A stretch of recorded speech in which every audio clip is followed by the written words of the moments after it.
విశాఖ వాజిన్స్ కు స్వాగతం. నేను జ్యోతి. ముందుగా హెడ్స్ చూద్దాం. ప్రపంచ స్థాయిలో విశాఖ గుర్తింపుకు కృషి చేస్తున్న ముఖ్యమంత్రి. మహానాడులో భాగంగా భీమిలి శాసనసభ్యులు గంటా వ్యాఖ్య.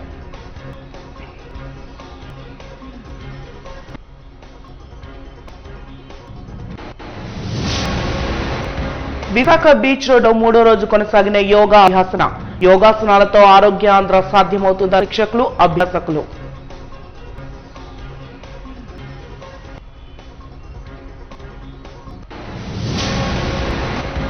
జూన్ 5వ తేదీన జరగనున్న లోక్ అదాలత్ను సద్వినియోగం చేసుకోండి.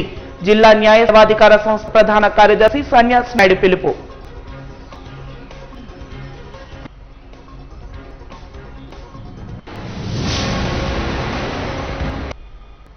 ఇక వివరాలకు వెళ్తే టీడీపీకి విశాఖ కంచోట, అందుకే రాష్ట్రంలో అత్యధిక మెజార్టీలు ఇచ్చారని రాష్ట్ర cooperative oil seeds growers federation chairman, జిల్లా తెలుగుదేశం పార్టీ అధ్యక్షులు గండి బాబ్జీ అన్నారు. మహానాడులో భాగంగా జిల్లా తెలుగుదేశం పార్టీ కార్యాలయంలో బాబ్జీ అధ్యక్షతన మహానాడు నిర్వహించారు. ఈ సందర్భంగా ఆయన మాట్లాడారు. విశాఖను ప్రపంచ స్థాయిలో సీఎం చంద్రబాబు అభివృద్ధి పరుస్తున్నారని తెలిపారు. భీమిలి శాసనసభ్యులు గంటా శ్రీనివాసరావు మాట్లాడుతూ సింహాచలం పంచగ్రామాల సమస్యపై తీర్మానం చేస్తామని, పంచగ్రామాల సమస్యపై మహానాడులో సైతం తీర్మానిస్తామని అన్నారు. కార్యక్రమంలో ప్రభుత్వ విప్ పశ్చిమ నియోజకవర్గ శాసనసభ్యులు బడబాబు, తూర్పు నియోజకవర్గ శాసనసభ్యులు వెలగపూడి రామకృష్ణబాబు, శాసన మండలి విప్ వేపాడ చంజీరావు, శాసన మండలి మాజీ సభ్యులు Duvvarapu Ramarao, Visakha south incharge Aarogyasri chairman Seethamraju Sudhakar, Visakha mayor Peela Srinivasarao తదితరులు పాల్గొన్నారు. ఈ సందర్భంగా పలు అంశాలపై తీర్మానాలు చేయడం జరిగింది.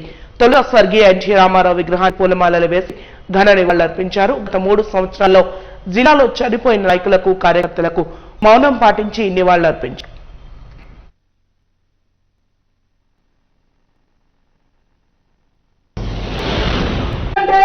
విశాఖపట్నంలో తెలుగు మహిళలు వాళ్ళ కుటుంబాన్ని, పిల్లల్ని అందరినీ వదిలి గత 5 ఏళ్లలో వచ్చిన 2 రోజులు పనిచేసే వాళ్ళకి ఏదో ఒకటి, ఏ గుడి కమిటీలను వేరే అందరికీ ప్రతి ఒక్క స్థానాన్ని కల్పించే విధంగా తీర్మానాన్ని ప్రవేశపెట్టాను సార్. అలాగే ప్రతి ఒక్కరి తర్వాతని భవిష్యత్తును మార్చేటువంటి బాగా వ్యవస్థ ఆర్పీల్ని కొత్త ఆర్పీలు చేసే విధంగా మీరు అలాగే ఏదైతే మహిళలకి చిన్న చూపు చూస్తున్నామని అనుకున్నారో ఎవరికి చిన్న చూపు చూడట్లేదు. పదవి ఉంటేనే అధికారం ఉంటుందని అనుకోవట్లేదు. కాబట్టి నేటికి ఈ రోజు కూడా తెలుగు మహిళ వచ్చి ప్రతి ఒక్క కుటుంబాన్ని వదులుకొని మీ వచ్చి పనిచేస్తున్న అందుకని మేము పదవులు ఆశించాలో, పదవి ఇస్తే పనిచేస్తామని మాత్రం ఎవరికి చెప్పట్లేదు. దయతో మన ఎమ్మెల్యేలకు కూడా నేను రిక్వెస్ట్ చేస్తున్నాను. విశాఖపట్నంలో స్థానికంగా ఉన్న సీనియర్ నాయకులందరికీ కూడా ఏదో కమిటీలో, ఎందుకంటే 70 సంవత్సరాలు వస్తే ఇంకొక 5 సంవత్సరాల తర్వాత బయటికి కూడా రాలేని పరిస్థితిలో ఈ సీనియర్లు అందరూ ఉన్నారు.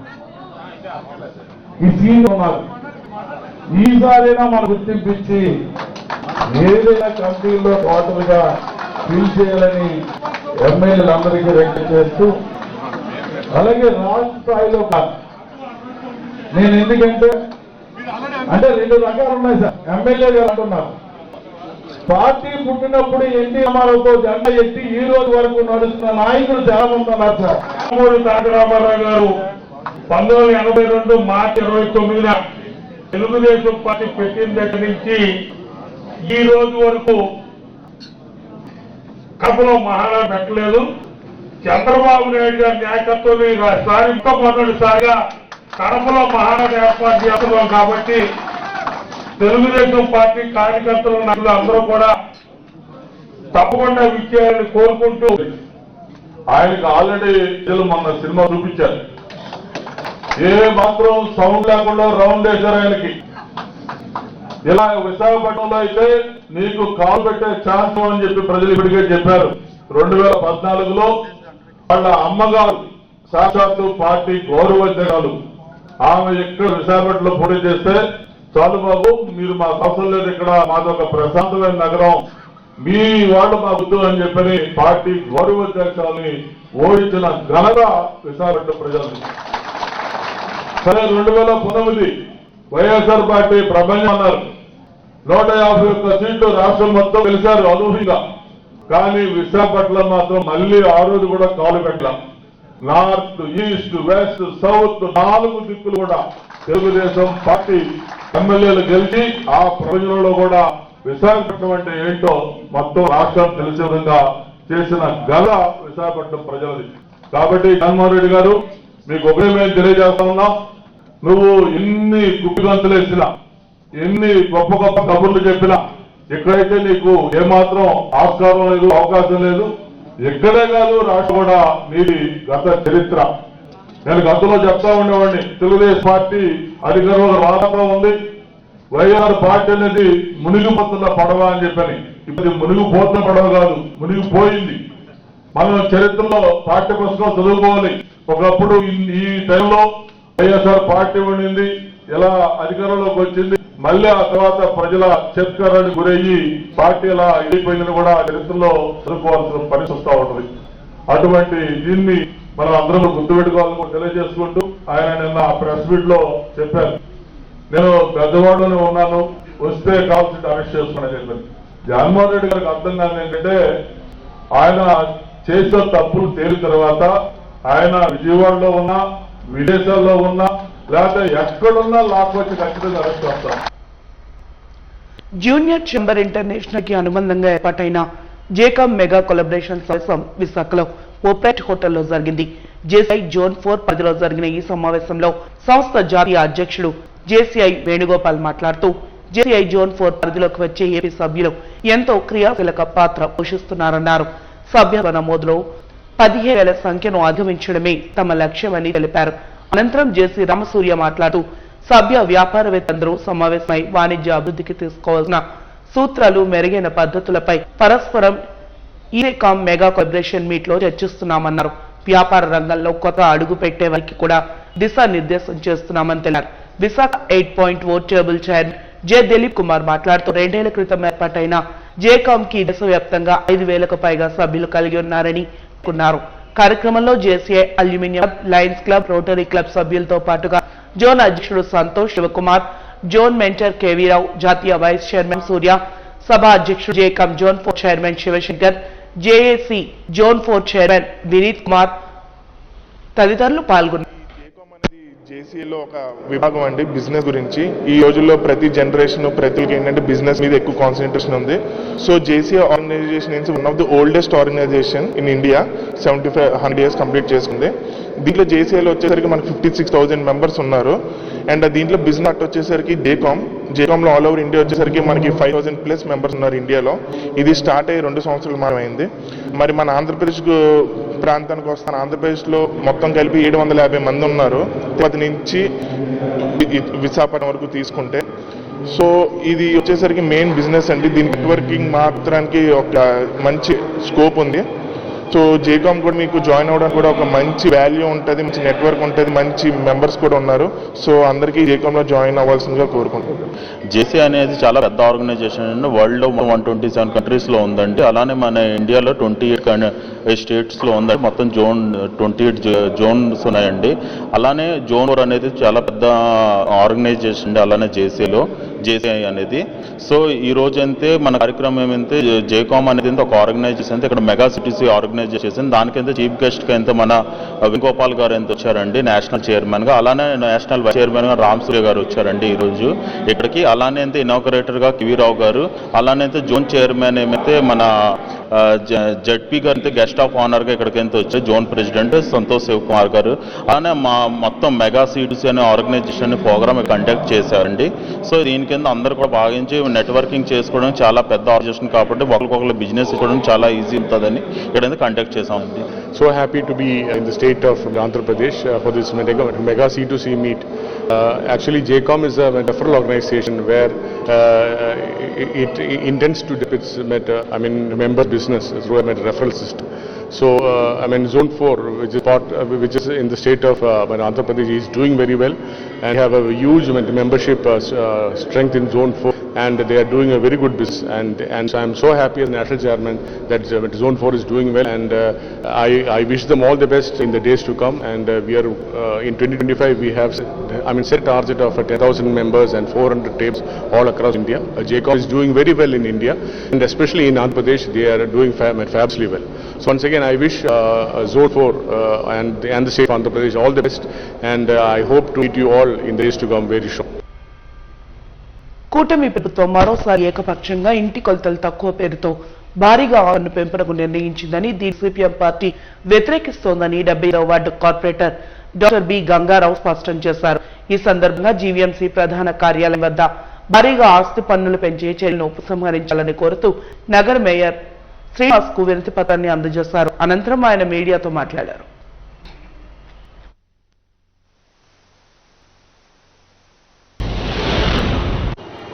రాష్ట్రంలోని తెలుగుదేశం, జనసేన, బీజేపీ కూటమి ప్రభుత్వం మరోసారి భారీగా మున్సిపాలిటీలు, కార్పొరేషన్లో ఉండేటటువంటి ప్రజల మీద ఆస్తి పన్ను పెంచాలని ఆదేశాలు ఇవ్వటం జరిగింది. కనీసంగా ప్రతి ఇంటి దగ్గర నుండి 20% ఆస్తి పన్ను పెంచాలని ప్రతిపాదనలతోటి ఆదేశాలు ఇవ్వటం జరిగింది. ఈ చర్యను సీఎం పార్టీ తీవ్రంగా ఖండిస్తూ ఉంది. రాష్ట్ర వ్యాప్తంగా 463 కోట్ల రూపాయలు అదనంగా ఏడాది ఆస్తి పన్ను పెంచాలని నిర్ణయం తీసుకున్నారు. ఒక్క విశాఖపట్నంలోనే 112 కోట్ల రూపాయలు ఆస్తి పన్ను అదనంగా పెనాల్టీల రూపంలో వసూలు చేయాలని కూడా ఆదేశాలు ఇవ్వటం జరిగింది.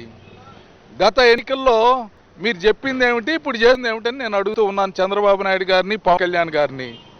గత ఎన్నికల్లో మాకు కానీ ఓట్లేస్తే గత వైసీపీ ప్రభుత్వం భారీగా పెంచిన ఆస్తి ఆధారంగా ఆస్తి పన్నుని మేము సమీక్షించి తగ్గిస్తాము, ఆస్తి పన్ను భారం లేకుండా చేస్తామన్నారు. అలాగే ప్రతి ఏడాది 15% ఆస్తి పన్ను ఆటోమేటిక్గా పెంచేటటువంటి విధానాన్ని పూర్తిగా రద్దు చేస్తామని ప్రజలకు హామీ ఇచ్చి ఓట్లేపించుకొని సంవత్సరం అధికారం వెలగబెట్టి ఇప్పుడు తిరిగి ఆ 15% అలానే కొనసాగిస్తూ ఇప్పుడు మరో 20% ఆస్తి పన్ను వడ్డించడానికి మీరు ఏం మొహం పెట్టుకొని ఆదేశాలు ఇచ్చారని నేను కూటమి ప్రభుత్వాన్ని అడుగున్నాను. ఈ కొత్త ప్రతిపాదన వల్ల ప్రతి మున్సిపాలిటీలోనూ, ప్రతి కార్పొరేషన్లో కూడా, విశాఖపట్నంలో కూడా ప్రతి ఇంటికి సర్వే చేయబోతున్నారు. రీసర్వే అంటున్నారు. గతంలో జగన్మోహన్ రెడ్డి గారు రీసర్వే చేశాడు కదా భూములకి, అలాంటి రీసర్వే పట్టణాల్లో అన్ని ఇళ్లకి తీసుకురాబోతూ ఉన్నారు. ప్రతి ఇంటిని కొలుస్తారంట. వాళ్ళ ఇంటికి ప్లాన్ ఉందా, ప్లాన్ లేదా, ప్లాన్ ప్రకారం ఇల్లు కట్టారా, ప్లాన్ ప్రకారం ఇల్లు కట్టకపోతే అదనంగా ఒక 5%, 10% కానీ అదనంగా కానీ నిర్మాణం చేస్తే అటువంటి దానికి 25% పెనాల్టీ వేస్తారంట. ఒక 50 గజాలకు, 60 గజాలకు, 200 గజాలకు 150 ప్లాన్ లేదనుకోండి, దానికి 2.5 రెట్లు పెనాల్టీ వేస్తారంట. అంతేకాదు ప్లాన్ ఉల్లంఘన ఒక 12%, 13% జరిగిందనుకోండి, వాళ్ళకి అదనంగా ఆస్తి పన్ను 50% వేస్తారంట. ఈ విధంగా ఎడాపెడ ఆస్తి పన్ను వేయడం కోసం రీసర్వే పేరు మీద రాష్ట్ర వ్యాప్తంగా అన్ని మున్సిపాలిటీలు, అన్ని కార్పొరేషన్లో కూడా ఇంటింటికి సర్వే చేయడానికి చంద్రబాబు నాయుడు గారు ఆదేశాలు జారీ చేశారు. రేపు ఇళ్లకు వస్తారు, టేబుల్ పెట్టుకొని ఇల్లు కొలిసి ఆ విధంగా మీ ఇల్లు సక్రంగా లేదు, మీ ఇంటి ఆస్తి పన్ను అదనంగా ఎంత కట్టాలనేటువంటి తాకీదులు అనేటివి పోతున్నారు. అంతేకాదు ఆ ఇంటి ముందులో కానీ చిన్న షాప్ కానీ ఉందనుకోండి, దాని కమర్షియల్ కింద మార్చి దాని ఆస్తి పన్ను 2.5 రెట్లు పెంచబోతున్నారు. పన్నులు విశాఖపట్నంగా మార్చుతున్నారు తప్ప ఈ రాష్ట్రాన్ని అభివృద్ధి పదాన్ని మీరేం నడపట్లేదు. అందువల్ల ఇది సరైనటువంటిది కాదు. తెలుగుదేశం, జనసేన ప్రభుత్వానికి బీజేపీ మీరు సరసన చేరారు. బీజేపీ షరతులు మీరు అంగీకరించేస్తున్నారు. గత వైసీపీ ప్రభుత్వం అంగీకరించి ఆస్తి విలువ ఆధారంగా ఆస్తి పన్ను తీసుకొని ప్రజల మీద భారీగా వడ్డించింది. దాన్ని రద్దు చేయి మీరు. విశాఖ స్టీల్ ప్లాంట్ ను ప్రైవేట్ పరం చేసేందుకు కేంద్ర ప్రభుత్వం చేస్తున్న కుట్రలో భాగం ఈ ఉద్యోగుల తొలగింపు అని కార్మిక నాయకులు కృష్ణ తెలిపారు. జీవీఎంసీ గాంధీ విగ్రహం వద్ద గత 1500 రోజులకు పైగా విశాఖ ఉక్కు పరిరక్షణ సమితి ఆధ్వర్యంలో నిర్వహిస్తున్న దేశ శిబిరంలో నేడు సిఐటియు నాయకులు నిరసన చేపట్టారు. ఈ సందర్భంగా వారు మాట్లాడుతూ విశాఖ ఉక్కుకు సొంత గనులు కేటాయించి కాంట్రాక్ట్ లేబర్లను తిరిగి విధుల్లోకి తీసుకోవాలని డిమాండ్ చేశారు. ఉత్పత్తిని తగ్గించి పరిశ్రమలు కుంటుపడేలా చేసి నష్టాల పేరుతో అమ్మకానికి అడ్డదాలు తొక్కుతున్నారని కేంద్ర ప్రభుత్వ తీరుపై విరుచుకుపడ్డారు. విశాఖ ఉక్కు ఆంధ్రుల హక్కు విశాఖ ఉక్కు ఆంధ్రుల హక్కు కావాలి. జైల విలీనం చేయాలి. చేయాలి. జిందాబాద్ సిఐటియు. జిందాబాద్ జిందాబాద్. జిందాబాద్ విశాఖ స్టీల్ ప్లాంట్ ప్రభుత్వ రంగంలో కొనసాగించాలని, ప్రైవేటీకరణ చేయకూడదని ఇప్పటికీ 1516వ రోజుగా నిరాహార దీక్ష ఇక్కడ కొనసాగుతుంది. అలాగే స్టీల్ ప్లాంట్ దగ్గర కూడా నిరాహార దీక్షలు కొనసాగుతున్నాయి. ఈ స్టీల్ ప్లాంట్ని ఏదో రకంగా ప్రైవేటీకరణ చేయడానికి కేంద్రంలోని మోడీ ప్రభుత్వం దొడ్డిదారిన ప్రయత్నం చేస్తుంది. చిన్నకలు చేసి స్టీల్ ప్లాంట్ని అమ్మాలని చూస్తుంది. అలాగే స్టీల్ ప్లాంట్కి బొగ్గు రాకుండా, ఇసుక రీచ్లు లేకుండా, అలాగే ఇనుప ఖనిజం లేకుండా, సొంత గనులు లేకుండా స్టీల్ ప్లాంట్ని అమ్మడానికి పూర్తిగా ప్రయత్నం చేస్తుంది. రెండో పక్క దాని కెపాసిటీ ఎంతైతే ఉందో అంత కెపాసిటీ ఉత్పత్తి లేకుండా తగ్గించి మూడో బ్లాస్ట్ ప్యాకేజ్ కూడా పనిచేయకుండా చేసి ఈరోజు స్టీల్ ప్లాంట్ నష్టాల్లో ఉంది, దీన్ని అమ్మేస్తామని చెప్పేసి ఈరోజు ప్రజలను నమ్మించడానికి ప్రయత్నం చేస్తుంది. చాలా దుర్మార్గం. ప్రభుత్వ రంగ సంస్థ ఉండే స్టీల్ ప్లాంట్ని ఇతర ప్రభుత్వ రంగ సంస్థ ప్రైవేట్ పరం చేయకూడదని మేము నిర్ణయం చేస్తున్నాం. 33 మంది ప్రాణత్యాగంతో ఈ ప్లాంట్ వచ్చింది. ఈరోజు కాంట్రాక్ట్ కార్మికులు విశాఖ స్టీల్ ప్లాంట్ కాపాడాలని, అలాగే 5500 మంది కాంట్రాక్ట్ కార్మికులు తొలగింపు ఆపాలని చెప్పి, ఇప్పటికే తొలగించిన కాంట్రాక్ట్ కార్మికులు విధుల్లోకి తీసుకోవాలని చెప్పి వాళ్ళు సమ్మె చేస్తున్నారు. ఈరోజు 4వ రోజు సమ్మె. మరి ఆ సమ్మెని విచ్ఛిన్నం చేయడానికి రాష్ట్ర ప్రభుత్వం నిస్సిగ్గుగా పోలీసులు పెట్టింది. స్టీల్ ప్లాంట్ చరిత్రలో ఎప్పుడూ కూడా లోపలికి పోలీసులు వెళ్ళడం లేదు, ఇప్పటివరకు వెళ్ళలేదు. అలాగే ఈరోజు రాష్ట్ర ప్రభుత్వం లోపలికి పంపి అన్ని డిపార్ట్మెంట్లోనూ అన్ని సైట్లలో కాంట్రాక్ట్ కార్మికులు బెదిరిస్తున్నారు. మిమ్మల్ని తొలగిస్తాం, గేట్ పాసులు తీసేస్తాం అని చెప్పేసి బెదిరిస్తాం. అలాగే కాంట్రాక్ట్ కార్మిక నాయకులు, స్టీల్ నాయకులు అరెస్టులు చేస్తున్నారు, పోలీస్ స్టేషన్కి పట్టుకెళ్తున్నారు. అవసరమైతే మిమ్మల్ని తొలగించి మేము ఇతర రాష్ట్రాల నుంచి ఫ్లైట్లో కూడా మేము పోటీ కార్మికులు తీసుకొచ్చి ఇక్కడ చేస్తామని చెప్పి బెదిరిస్తున్నారు. యోగాంధ్ర వేడుకల్లో భాగంగా రోజు శుక్రవారం ఉదయం ఆర్కే బీచ్ వద్ద యోగా అభ్యాసన కార్యక్రమం కొనసాగింది. శిక్షకులు, అభ్యాసకులు యోసనాలు వేశారు. విశాఖపట్నం వేదికగా yoga for one earth one health నినాదంతో 11వ అంతర్జాతీయ యోగా దినోత్సవాన్ని అత్యంత భారీగా నిర్వహించేందుకు ఆంధ్రప్రదేశ్ రాష్ట్ర ప్రభుత్వం కార్యాచరణ సిద్ధం చేసిన సంగతి మనకు తెలిసిందే. యోగాంధ్ర 2025కు విస్తృత ప్రచారం కల్పించడం, భారీ సంఖ్యలో ప్రజలు భాగస్వామ్యం చేసేందుకు నెల రోజుల కార్యాచరణ ప్రభుత్వం రూపొందించిన నేపథ్యంలో జిల్లా యంత్రాంగం, ఆయుష్, క్రీడా ప్రాధికార సంస్థ ఆధ్వర్యంలో యోగాంధ్ర క్యాంపెయిన్ నిర్వహించారు. కర్టన్ రైజర్ ఈవెంట్ రోజున వేసిన వేదిక అలాగే కొనసాగుతూ యోగా అభ్యాసకులు, శిక్షకులు యోగాసనాలు వేసే ప్రక్రియను కొనసాగిస్తున్నారు.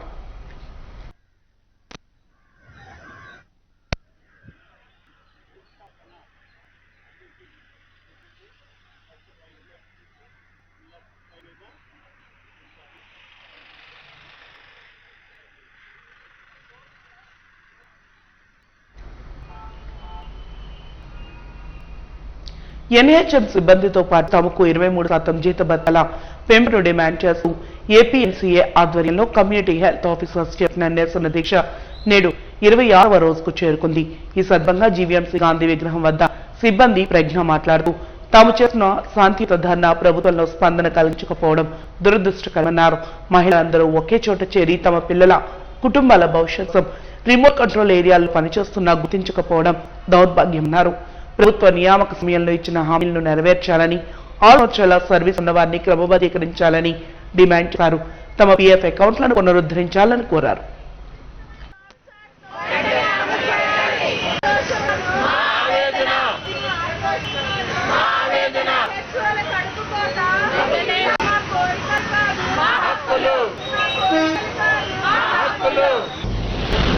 నేరేల వలస ఆయుష్మాన్ ఆరోగ్య మందిర్లో గత 5 సంవత్సరాలుగా వర్క్ చేస్తున్నానండి. ఇది మేము సమ్మె స్టార్ట్ చేసి ఇది 26వ రోజు అండి. ఇప్పుడు ఈ 26 రోజులు అయ్యేసరికి ప్రభుత్వం నుంచి ఎటువంటి పాజిటివ్ రెస్పాన్స్ అనేది రాలేదండి. ఇది మాకు ఎంతో నిరాశగా ఉందండి. మరి మీ ప్రభుత్వాన్ని డిమాండ్ చేసేవి మీ న్యాయమైన కోరికలే కానీ ఎటువంటి అన్యాయంగా కానీ మేము అడగడం లేదండి. మా 4 డిమాండ్స్ అండి. మెయిన్గా ఏంటంటే ఆయుష్మాన్ ఆరోగ్య మందిలో ఎవరైతే 6 years కంప్లీట్ చేసుకొని జాబ్ చేసే సీనియర్స్ ఉన్నారో వాళ్ళందరినీ రెగ్యులర్ చేయమని అడుగుతున్నామండి. ఇదే ప్రధానమైన డిమాండ్ అండి. ఇంకోటి ఏంటంటే పెండింగ్ ఇన్సెంటివ్స్ అనేవి క్లియర్ చేయమని అడుగుతున్నామండి. గత 1 yearగా మాకు ఇన్సెంటివ్స్ అనేవి గవర్నమెంట్ నుంచి రావడం లేదండి. అవి కూడా వెంటనే చేయమని మేము ప్రభుత్వాన్ని రిక్వెస్ట్ చేస్తున్నామండి. అలానే పిఎఫ్ అనేది ఒక 2 years నుంచి మాకు ఆపేశారండి. అది ఎందుకు ఆపేశారనేది కూడా ఎటువంటి మాకు సమాచారం లేక ఆపేశారండి. పిఎఫ్ని కూడా పునరుద్ధరించని గవర్నమెంట్ మేము రిక్వెస్ట్ చేస్తున్నామండి. అలానే ఎన్హెచ్ఎంలో ఉద్యోగం చేసే 188 క్యాడర్స్లోని ప్రతి ఒక్కరికి కూడా 23% హైక్ అనేది ఇచ్చారు. కేవలం మమ్మల్ని మినహాయించారు. కాబట్టి గవర్నమెంట్ని రిక్వెస్ట్ చేస్తున్నాము. ఎన్హెచ్ఎంలో ఎలా అయితే అందరికీ 23% హైక్ అనేది ఇచ్చారో అలానే మా క్యాడర్లో కూడా అందరికీ 23% హైక్ అనేది ఇవ్వాలని గవర్నమెంట్ని రిక్వెస్ట్ చేస్తున్నామండి. విశాఖ పోర్ట్ సిల్వర్ జూబ్లీ హాస్పిటల్ను ప్రైవేట్ నిధులతో అభివృద్ధి చేయడం కార్మిక రంగానికి యాజమాన్యం చేస్తున్న ద్రోహమని అఖిలపక్ష కార్మిక నాయకులు, సిబ్బంది, వారి కుటుంబీకులు మండిపడ్డారు. పోర్ట్ హాస్పిటల్ సొంత నిధులతోనే అభివృద్ధి చేయాలనే డిమాండ్తో గత 235 రోజులుగా అఖిలపక్ష కార్మిక సంఘాలు, వీడీఎల్బీ నాయకుల ఆధ్వర్యంలో కొనసాగుతున్న నిరసన దీక్షలు విజయవంతమవుతున్నాయని తెలిపారు. కార్పొరేట్ రంగాన్ని ప్రోత్సహించే విధంగా కేంద్ర ప్రభుత్వం చర్యలు, ప్రైవేటీకరణ విధానాలను అనుసరిస్తున్నాయని మండిపడ్డారు. కోట్ల రూపాయల లాభంలో ఉన్న పోర్టు హాస్పిటల్ను సొంత నిధులతోనే అభివృద్ధి చేయాలని డిమాండ్ చేశారు. సిబ్బంది, కుటుంబ సభ్యుల ఆరోగ్యం వ్యాపారం కాకూడదని తాము ఆశిస్తున్నామన్నారు.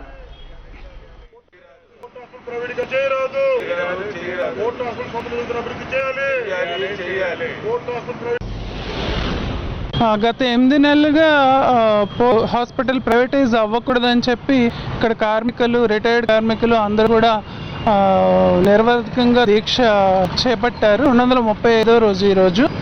ఆ యాజమాన్యం నుంచి ఎటువంటి స్పందన లేదు. యాక్చువల్గా ప్రైవేటైజ్ చేయడం వల్ల చాలా లాస్ ఉంది కదా, పబ్లిక్కి ఎంతో భద్రంగా సామాజిక భద్రత అనేది కరువుతుంది. ప్రైవేటైజ్ చేస్తే వాళ్ళ లాభాలు చూసుకుంటారు కానీ ప్రజల ఆరోగ్యం, వాళ్ళ యొక్క పరిరక్షణ వాళ్ళకి ఎప్పుడు కూడా ప్రయారిటీ అవ్వదు. మనం కరోనా టైంలో కూడా చూసాం, పోర్ట్ హాస్పిటల్లో ఎంతో కేర్ తీసుకున్నారు. మన స్టేడియంలో అది 100 మంది, వేలాది మందికి క్యూర్ అయ్యేటట్టు చేశారు. అదే ప్రైవేటైజ్ అయిన ప్రైవేట్ పరంగా వెళ్ళి డబ్బులు కట్టలేక చచ్చిపోయిన వాళ్ళని ఎంతమందినో చూసాము. సో ఎప్పుడైనా హాస్పిటల్ అనేది పబ్లిక్కి అందుబాటులో ఉండడం కరెక్ట్ కదా, ప్రైవేటైజ్ అవ్వకుండా. ఇప్పుడు పోర్ట్లో 700 కోట్ల రూపాయల ఆదాయం లాభాలు వస్తున్నప్పుడు జస్ట్ 30-40 కోట్లు ఖర్చు పెడితే దీన్ని డెవలప్ చేసేందుకు ఉన్న పోర్ట్ హాస్పిటల్ని ఎందుకు ప్రైవేటైజ్ చేయాలనుకుంటున్నారు? 400-500 కోట్లుకి వర్త్ చేసే 6 ఎకరాల భూమిని 200 కోట్లకే ఎందుకు అమ్మేయాలనుకుంటున్నారు, ప్రైవేట్ పరం చేయాలనుకుంటున్నారు?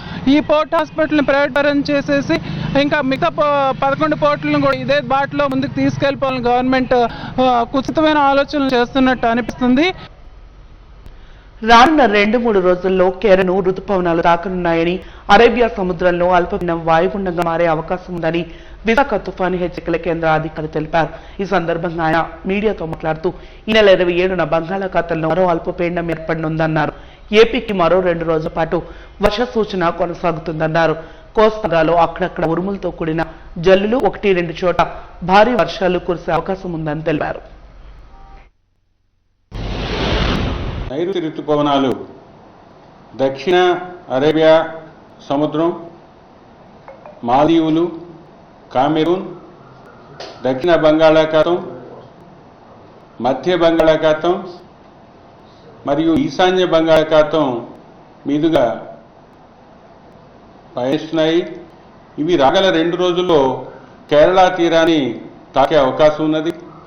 ప్రస్తుతం ఒక సుస్పష్ట అల్పపీడనం తూర్పు మధ్య అరేబియా సముద్రం మరియు దక్షిణ కొంకణ్ తీర ప్రాంతంలో ఏర్పడింది. అది స్థిరంగా కొనసాగుతుంది. ఈ సుస్పష్ట అల్పపీడనంతో అనుబంధంగా ఉన్న ఒక ఉపరితల ఆవర్తనం ఈస్ట్ అరేబియన్ సీ లేదా ఈస్ట్ సెంట్రల్ అరేబియన్ సీ నుంచి సౌత్ ఛత్తీస్గఢ్ వరకు ఒక ద్రోణి రూపంలో పయనిస్తుంది. ఈ ద్రోణి వల్ల మరియు రాష్ట్రంలో ఉన్న సంవహన పరిస్థితుల వల్ల రాబోయే వారం రోజులు కూడా చెదురుముదురుగా వర్షాలు పడే అవకాశం ఉత్తర దక్షిణ కోస్తా జిల్లాల్లో ఉన్నాయి. మొదటి 4 రోజులు నిర్దిష్టంగా చెప్పాలంటే ఉత్తర కోస్తా జిల్లాల్లో కొన్ని చోట్ల తేలికపాటి నుంచి మోస్తరు వర్షపాతం ఉండే అవకాశం ఉంది. 5వ రోజు ఉత్తర కోస్తా జిల్లాలో పలు ప్రాంతాల్లో తేలికపాటి నుంచి మోస్తరు వర్షపాతం, తదుపరి 2 రోజులు కొన్ని చోట్ల ఉండే అవకాశం ఉన్నది. అదే దక్షిణ కోస్తా జిల్లాలో మొదటి 5 రోజులు కూడా కొన్ని చోట్ల తేలికపాటి నుంచి మోస్తరు వర్షపాతం, తదుపరి 2 రోజులు 1-2 చోట్లకు పరిమితమయ్యే ఉండే అవకాశం ఉంది. రాబోయే 5 రోజులు కూడా ఉత్తర దక్షిణ కోస్తా జిల్లాలో తేలికపాటి నుంచి మోస్తరు వర్షాలతో పాటు ఉరుములు మెరుపులు కూడా కొనసాగే అవకాశం ఉన్నది. జూన్ 5వ తేదీన ఉత్తరాంధ్ర వ్యాప్తంగా లోక్ అదాలత్ను నిర్వహిస్తున్నట్లు జిల్లా న్యాయ సేవా సదన్ ప్రధాన కార్యదర్శి సన్యాసి నాయుడు తెలిపారు. ఈ మేరకు జిల్లా జడ్జి కోట ఆవరణలో ఏర్పాటు చేసిన విలేకరుల సమావేశంలో ఆయన మాట్లాడారు. ఇరు వర్గాల కక్షల సమన్వయంతో చర్చించుకుని రాజీతో పరిష్కరించుకోదగిన కేసులకు సరైన మార్గం ఇదని సూచించారు. అందరూ శాంతి మార్గంలో రాజీ కుదుర్చుకుని కేసుల పరిహారానికి సహకరించాలని కోరారు. అదేవిధంగా అధికారులతో ప్రజల్లో అవగాహన కార్యక్రమాలను పెంపొందించాలని కోరారు.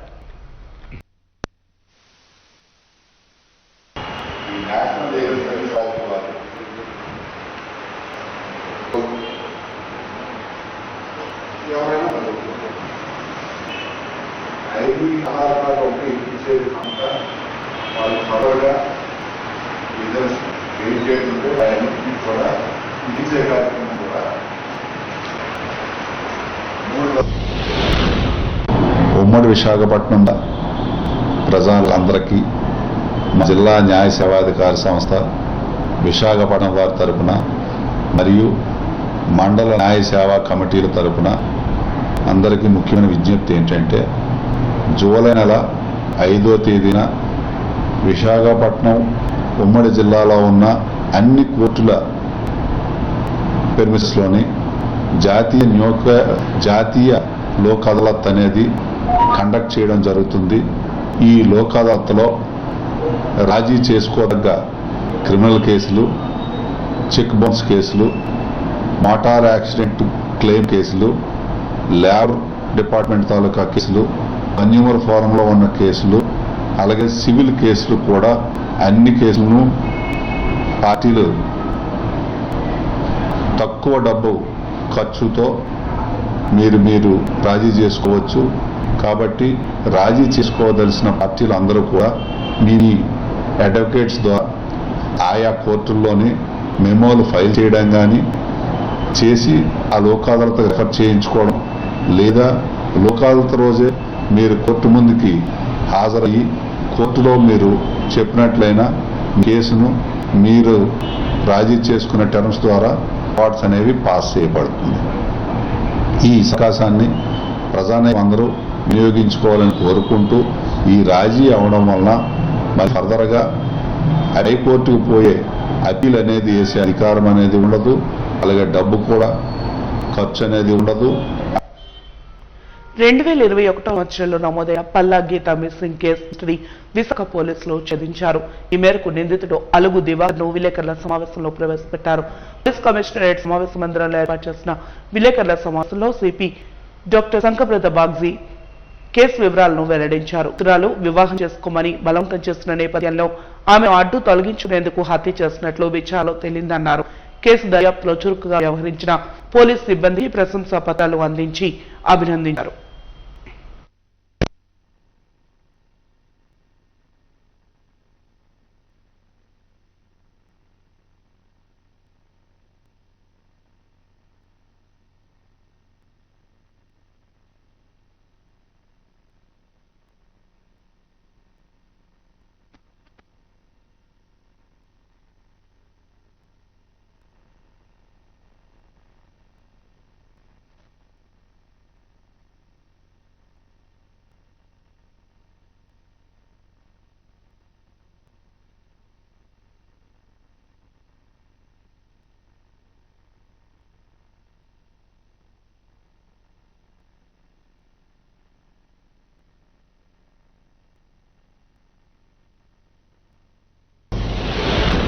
ఇందులో మనం స్టార్ట్ చేసాము.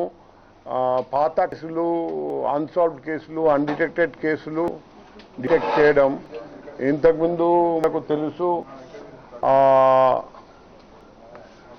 కంచర్పాలెంలో ఒక కేసు 4-5 years నుండి అన్సాల్వ్డ్ కేసు మనం డిటెక్ట్ చేసాము. ఈ ఇన్స్పెక్టర్ షేక్ హుసేన్ గారి ఆధ్వర్యంలో స్పెషల్ టీం అది డిటెక్ట్ చేశారని మన అందరికీ తెలుసు. ఇది లాస్ట్ 4 years నుండి అన్డిటెక్టెడ్ పల్లా గీత. సో అందుకే మీరు చాలా కేసులు డిటెక్ట్ చేస్తున్నారని మీ దగ్గర ఇచ్చామని వాళ్ళు వచ్చి చెప్పారండి. వెంటనే నేను ఇన్స్పెక్టర్ షేక్ హుసేన్ గారికి ఆ కేసు అప్పచెప్పాను. ఆయన ఒక స్పెషల్ టీం ఫామ్ చేసి 4 సంవత్సరాల నుండి అన్డిటెక్టెడ్ కేసు 10 రోజుల్లో డిటెక్ట్ చేశారండి. సో ఈ టీంకి మనం ఇన్వెస్టిగేషన్ అప్పచెప్పిన తర్వాత ఈ టీం మల్టిపుల్ విట్నెసెస్ని చాలా మంది విట్నెసెస్ని ఎగ్జామ్ చేశారండి. చాలా లొకేషన్స్ విజిట్ చేసి అంత టెక్నికల్ ఎవిడెన్స్ అనలైజ్ చేసి చూస్తే విషయం తెలిసింది. ఏమని, ఈ మిసెస్ గీత, ఈ చనిపోయిన లేడీ, ఈమె మారానిపల్లిలో మెలోడీ థియేటర్ దగ్గర ఒక ఇంట్లో ఉన్నప్పుడు ఆ ఇల్లు గీతా గారికి తల్లిదండ్రుల నుండి వచ్చింది. సో హస్బెండ్తో డిస్ప్యూట్ ఉంది, పిల్లలతో డిస్ప్యూట్ ఉంటే ఆమె సెపరేట్గా ఉంటున్నారండి. రియల్ ఎస్టేట్గా పనిచేస్తున్నారండి. ఆ ఇల్లు కట్టినప్పుడు దివాకర్ గారితో పరిచయం అయింది. ఆ బిల్డర్ కొన్ని ఇష్యూస్ ఉంటే దివాకర్ హెల్ప్ చేశారండి ఆ ఇష్యూ రిజాల్వ్ చేయడానికి. తర్వాత ఇంట్లోనే ఉన్నారు. అప్పుడు దివాకర్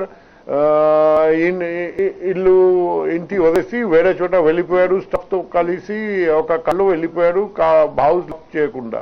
ఈమె ఆయన ఇంటికి వెళ్ళాడు. అది 2-wheeler ఎక్కి మళ్ళీ మ్యారేజ్ అడిగారు. అప్పుడు హీటెడ్ ఆర్గ్యుమెంట్ జరిగింది. అప్పుడు దివాకర్ మళ్ళీ నిరాకరిస్తే గీత మళ్ళీ అగ్రెసివ్గా బిహేవ్ చేస్తే అప్పుడు దివాకర్ గోడ తల పట్టుకొని గోడ మీద స్మాష్ చేసి ఇలా చేస్తూ ఉన్న ఫైనల్ గా ఆమె చనిపోయారు. తర్వాత ఈ దివాకర్ రియల్ ఎస్టేట్ ఫ్రెండ్ ఇంకొకరు వరప్రసాద్ ఉన్నారు హైదరాబాద్ లో. అతను పిలిపించి ఇద్దరు కలిసి ఆ డెడ్ బాడీ బెడ్షీట్ ర్యాప్ చేసి అది దివాకర్ గారి Ford iron card AP 09BS 4854 అందులో పెట్టేసి తర్వాత మధ్యరాత్రి అది ఈస్ట్ గోదావరి జిల్లా ఏరావరం దగ్గర ఒక కెనలో పాడేశారండి. తర్వాత హైదరాబాద్ వెళ్ళిపోయి చాలా రోజులు వైజాగ్కి రాలేదు. తర్వాత అందరికీ ఏం చెప్పారు, అమ్మాయి కూడా అడిగారు, మా అమ్మ కనపడడం లేదు. అయితే గీత తాలూకా అందరికీ ఏం చెప్పారంటే, నాతో కలిసి తర్వాత గీత తిరుపతి వెళ్ళారండి ఫ్రెండ్స్ తో కలిసి. వాజీ న్యూస్ ముగించే ముందు హెడ్లైన్స్ మరొకసారి చూద్దాం. ప్రపంచ స్థాయిలో విశాఖ గుర్తింపుకు కృషి చేస్తున్న ముఖ్యమంత్రి. మహానాడులో భాగంగా భీమిలి శాసనసభ్యులు గంటా వ్యాఖ్య.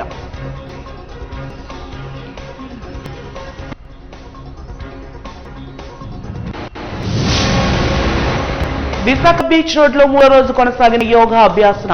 యోగాసనాలతో ఆరోగ్యాంధ్ర సాధ్యమవుతుందన్న శిక్షలు అభ్యాసకులు.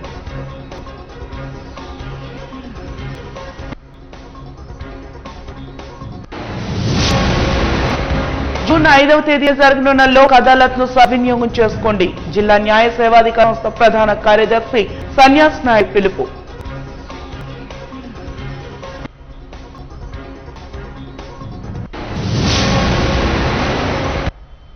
వాజీ న్యూస్ ఇంతటితో సమాప్తం. నమస్కారం.